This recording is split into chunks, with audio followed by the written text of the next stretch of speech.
Դուք խոսում եք քրեական գործից, եկեք մի կողմ թողնենք քրեական գործը, հայտնվել էր մի ձայնագրություն, հիմա դրանում ուզում եք ասել, դուք չեք խոսել Անդրանիկ Սիմոնյանի հետ ԲԴԽ նախագահ եղած ժամանակ, չեք խնդրել նրան Վահագն Աբգարյանին ազատ կանանքից։ Ձեր կարգավիճակը լրագրող է, չէ՞։ Այո, լրագրող է։ Ես գտնվում եմ, տեսեք, դատարանի մուտքի առաջ են կանգնած։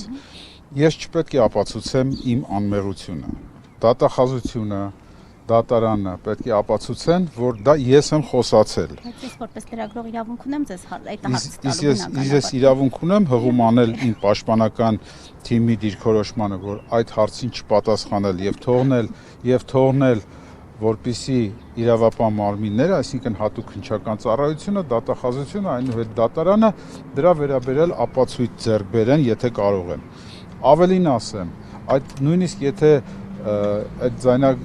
փորձաքննության փորձեն այդ ձայնագրությունը փորձաքննության ուղարկել, անպայման պետք է լինելու այն սարքը, որով ձայնագրվել է, առանց այդ սարքի հնարավոր չի լինի այդ փորձաքննություն իրականացնել։ Իսկ Անդրանիկ Սիմոնյանը նախաքննության ընթացքում հրաժարվել է տրամադրել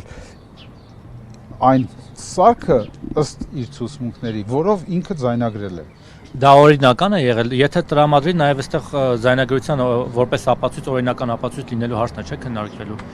Օրինական է ձայնագրել, թե ապօրինի։ Մենք այդ փուլին չենք հասել, որովհետև մենք ի սկզբանե պնդել ենք, որ այդ ձայնագրությունը պետք է հանի ապացույցների կազմից, որովհետև դրա վերաբերյալ արդեն նշեցի ինչ խնդիրներ եւ ինչ խնդիրներ կան։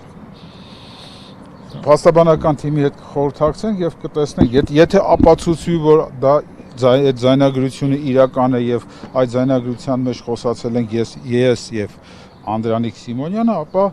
դրա օրինականության հարցը քննության առարկա կդառնա, բայց այս փուլում ես պնդում եմ, որ գործում չկա գրեթե ոչ մի ապացույց, ինչի գրեթե որևէ ապացույց չկա, որ ձայնագրությունը մոնտաժված չէ, որ դա իմ ձայնն է եւ արհեստական բանականության միջոցով չի գեներացվել։ Դուք ԲԴԽ նախագահ եղած ժամանակ ինչ հարաբերություններ եք ունեցել Անդրանիկ Սիմոնյանի հետ։ Փորձել եմ հնարավորինս օգնել եւ աջակցել, երբ որ խնդիր է ունեցել նստավայրը փոխելու, կարծեմ Ստեփանավանից չէ, ինչ որ այլ տեղ էր աշխատում, կարծեմ ճամբարակում էր աշխատում, կամ միգուցե սխալվում եմ։ Ամենայն դեպս ինչ որ դիմում էր գրել, որով խնդրել էր նստավայրը փոխել, ավելի մոտիկ գալ, ավելի լոգիստիկ առումով ավելի հարմար վայրում աշխատել, այդ ժամանակ ընդհանրապես աջակցել եմ։ Միշտ տենց է, չէ՞ լինում, որ մարդուն լավություն ես անում, միշտ խնդիրները։ Այդ դեպքում ինչու պետք է նրան դրդեր ձեր դեմ նման քայլ կատարել։ Գեներալի ուսադիրները ավելի թանկ չի։